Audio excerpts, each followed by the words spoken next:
तो this new lesson Gupta periods के MCQ discuss करेंगे हम।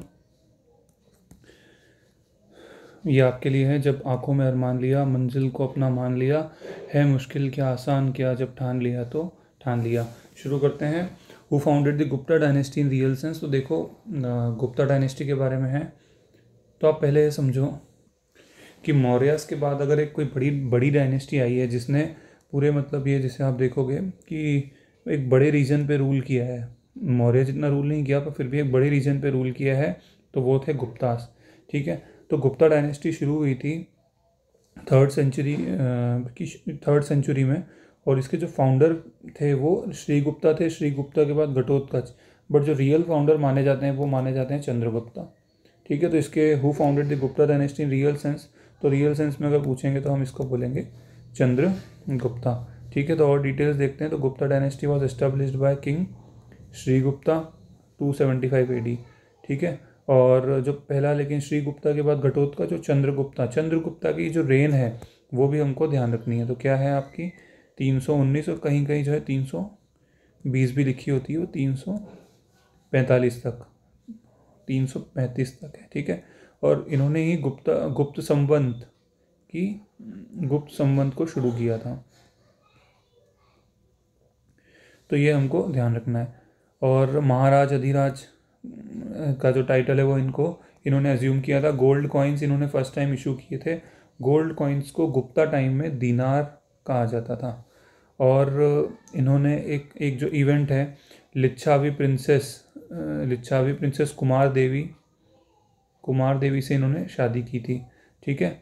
ये लिखा हुआ है आपका गुप्त संबंध के बारे में। नेक्स्ट क्वेश्चन है आपका कि कौन से गुप्ता किंग को देवगुप्ता भी कहा जाता था। तो ये मैंने एक यहाँ पे 4 किंग है।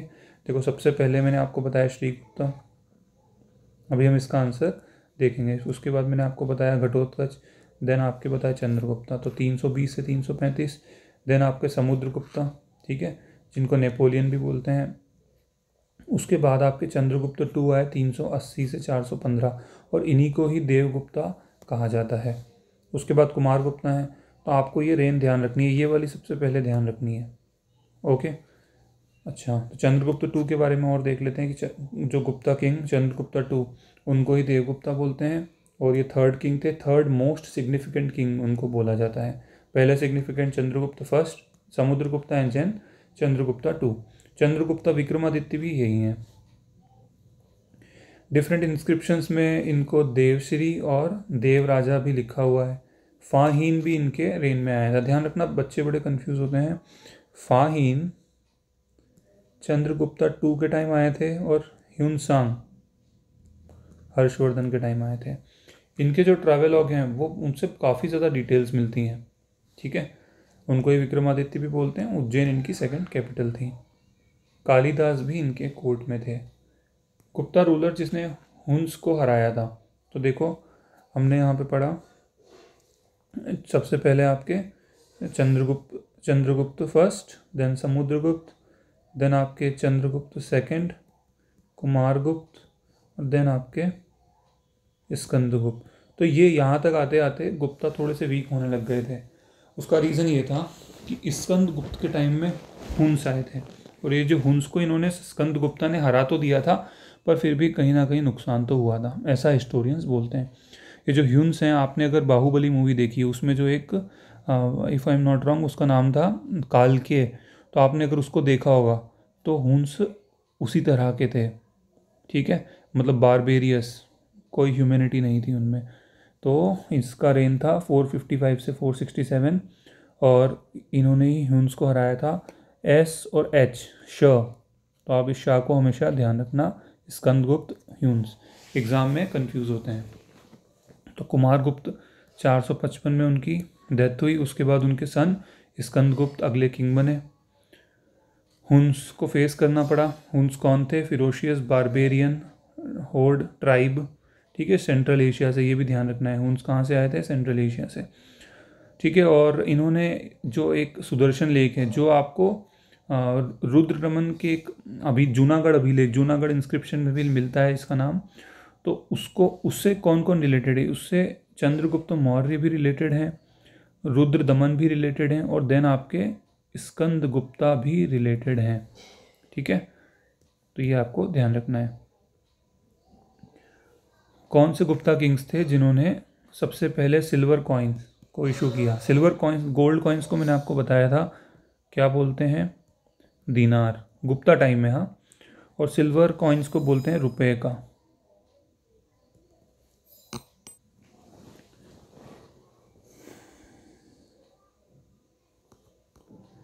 तो यहाँ पे सिल्वर कॉइन्स किसने इशू किए थे? तो आंसर है इसका चंद्रगुप्त टू।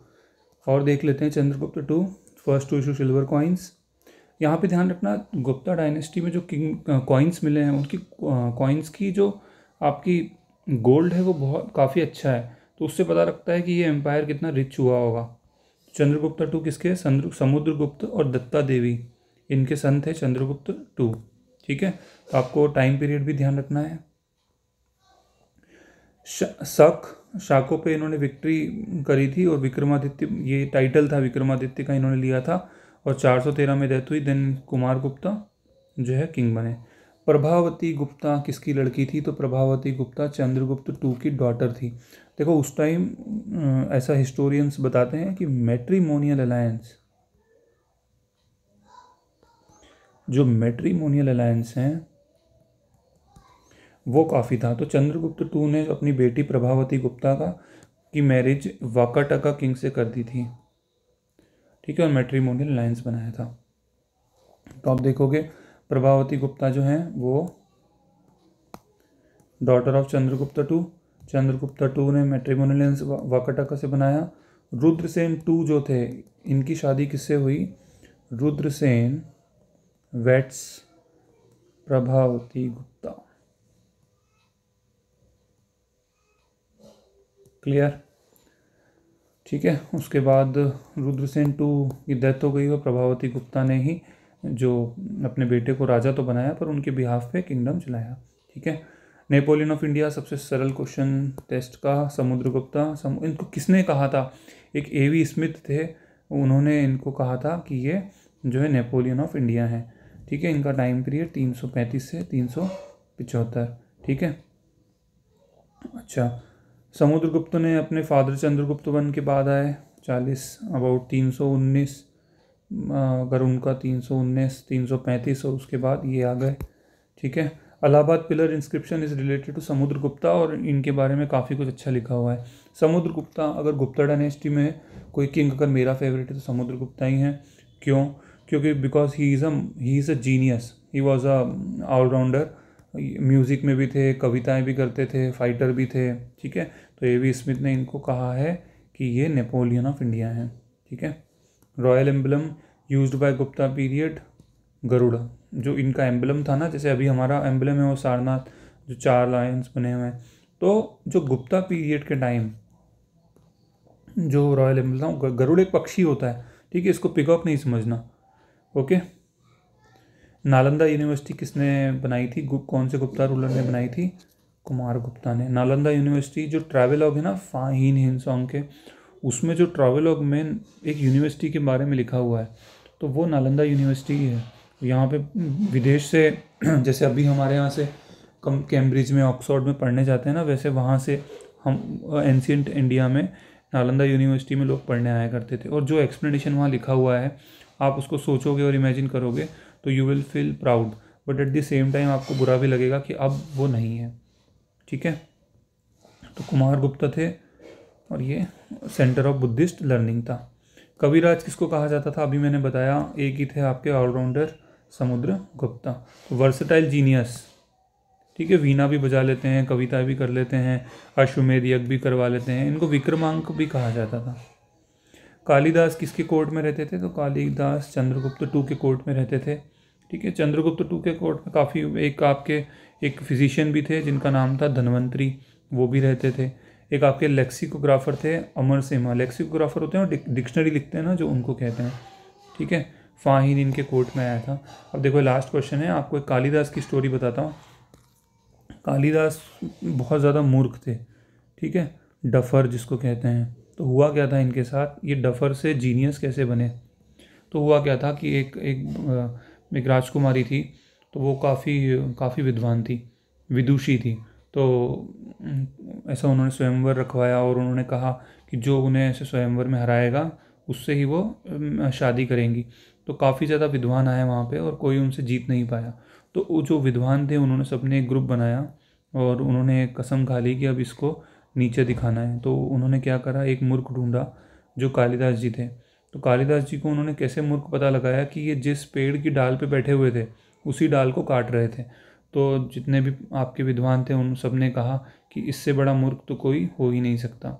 तो इन्होंने क्या करा, कालिदास जी को थोड़ा बताया कि तुम्हारी शादी करवाएंगे, बस तुमको कुछ बोलना नहीं है वहाँ पे। इस तरह से स्टोरी है, हो सकता है कुछ दूसरा वेरिएशन भी आप कभी सुने। तो ये कालिदास जी वहाँ जाते हैं तो जो आपकी रानी होती है, जो राजकुमारी होती है उसको ये पहले ही बता देते हैं कि आपको जो है, ये जो आप विद्वान हैं ये गूंगे हैं, कुछ बोलेंगे नहीं, आपको बस इशारों में इनसे शास्त्रार्थ करना है। तो जो रानी है वो कहती है, रानी इनको एक उंगली दिखाती है, एक उंगली दिखाती है। तो कालिदास जी को, इनका मतलब क्या होता है, राजकुमारी का मतलब होता है एक उंगली मतलब एक ईश्वर। ठीक है। तो रानी ने क्या किया, एक उंगली उनको दिखाई। तो एक उंगली का मतलब क्या था, रानी बोल रही थी एक ब्रह्मा है, अब आप इसका आंसर दो। तो कालिदास जी को क्या लगता है कि रानी बोल रही है कि मैं तेरे एक थप्पड़ मारूंगी। तो कालिदास जी ने कहा अगर तू एक थप्पड़ मारेगी तो मैं तेरे दो थप्पड़ मारूंगा। तो उन्होंने ऐसे दो उंगली दिखा दी। तो पीछे जो विद्वान बैठे थे उन्होंने कहा कि कालिदास जी कह रहे हैं, आप कह रही हो एक ब्रह्मा है। तो कालिदास जी कह रहे हैं नहीं, एक ब्रह्मा तो है पर साथ में जीव भी हैं और दोनों से मिलकर संसार बना है, एक ईश्वर है और बाकी लोग हैं। ठीक है। तो रानी सेटिस्फाइड हो जाती है आंसर से। ठीक। उसके बाद क्या होता है, रानी एक क्वेश्चन और पूछती है। रानी क्या करती है, उनको एक ऐसे 5 उंगलियां दिखाती है। तो 5 उंगली का मतलब क्या होता है, रानी बोलती है कि जो शरीर है वो 5 तत्वों से बना हुआ है। ठीक है, अग्नि वायु और इस तरह से 5 तत्वों से बना हुआ है। कालिदास जी क्या समझते हैं कि रानी उनसे कह रही है कि मैं आपकी अब एक थप्पड़ मारूंगी। ऐसे 5 उंगली दिखाती है, वो कहती है एक थप्पड़ मारूंगी। तो कालिदास जी क्या करते हैं, उस 5 उंगलियों का वो एक मुक्का बना देते हैं, ऐसे थंब पूरा बना देते हैं, रिस्ट। और वो कहते हैं कि अगर तुम थप्पड़ मारोगी तो मैं मुक्का मारूंगा। फिर वो जो विद्वान होते हैं वो संभाल लेते हैं, वो कहते हैं कि कालिदास जी कह रहे हैं कि ये 5 तत्व हैं। तो 5 तत्व जब एक हो जाते हैं तो शरीर बनता है और शरीर के अंदर मन होता है और मन ही इन 5 तत्वों का संचालन करते हैं। तो फिर जो है वो सेटिस्फाइड हो जाती है और इस तरह से वो हार मान लेती है और कालिदास जी से विवाह कर लेती है। लेकिन जब कुछ दिन दिन बीतते हैं, कुछ टाइम निकलता है, तो जो रानी है उसको पता लगता है कि Kalidas is nothing but a duffer. तो फिर कालिदास जी को बहुत बुरा लगता है और वो फिर उसके बाद जो तपस्या करते हैं और विद्वान बनते हैं। तो इनको इंडिया का शेक्सपियर कहा जाता है। और इनकी मेघदूतम, अभिज्ञान शकुंतलम वो बहुत ज़्यादा अच्छी हैं। आप पढ़ेंगे तो ऐसा लगता है कि कहीं खो गए हैं हम। ठीक है। तो इसी के साथ इस लेसन को एंड करते हैं। प्लीज़ फ्रेंड, अगर अभी इस चैनल पे काफ़ी ज़्यादा लेसन्स अपलोड होंगे जनरल स्टडीज़ से रिलेटेड। हम लोग सारा जो है काफ़ी जो एकेडमिक्स के जो भी बैकग्राउंड हैं, लैंग्वेजेस और हिस्ट्री, ज्योग्राफी, काफ़ी कुछ कवर करने की कोशिश कर रहे हैं। तो प्लीज़ अगर आपको अच्छा लग रहा है लेसन तो प्लीज़ सब्सक्राइब करें। Thank you so much.